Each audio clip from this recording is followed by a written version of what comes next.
faut commencer par avoir un plan, une stratégie commune. Moi j'appelle ça un rêve commun, parce que dans le sport on parle souvent de rêve, notamment pour les Jeux Olympiques. Donc on se réunit ensemble, on essaie de définir quel serait le rêve qu'on pourrait avoir ensemble. Donc c'est vraiment le why qu'il faut définir ensemble. Pour nous, le plus important, la valeur la plus importante, c'est d'être une star team et pas une team of stars. Donc c'est vraiment le groupe qui porte l'individu. Parfois il faut mettre son ego un peu de côté pour se mettre à contribution de l'équipe. Là on a un objectif qui est très clair, hein, donc c'est de jouer pour la médaille d'or à Paris. Et on a aussi un objectif plus global qui est peut-être, je vais dire, plus important pour nous. En tout cas c'est quelque chose dont on parle beaucoup entre nous, c'est de pouvoir inspirer les autres, donc les jeunes, les gens qui regardent la télé ou même nous-mêmes parfois. Et donc ça c'est de nouveau lié à tout ce qui est attitude.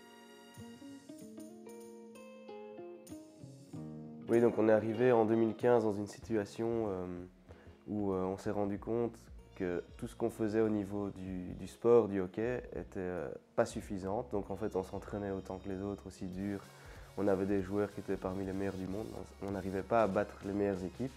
Et donc on a dû changer un petit peu notre manière de travailler ensemble. Donc tout ce qui était relations humaines n'était pas assez bonne.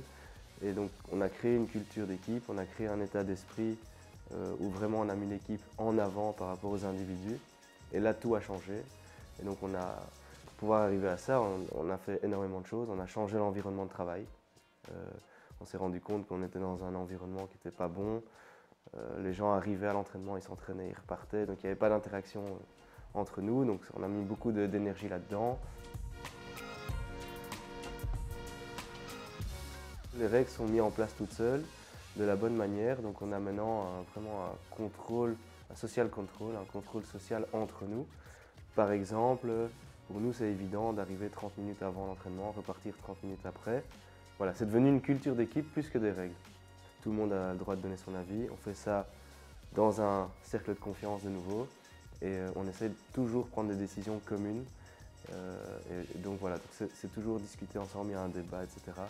pour savoir quelle est la meilleure décision à prendre ensemble. Et une fois que ça c'est décidé, ben, tout le monde doit être convaincu de la décision d'équipe. Il n'y en a pas un qui peut dire « oui mais moi je pensais qu'on devrait faire comme ça, donc je vais quand même le faire ».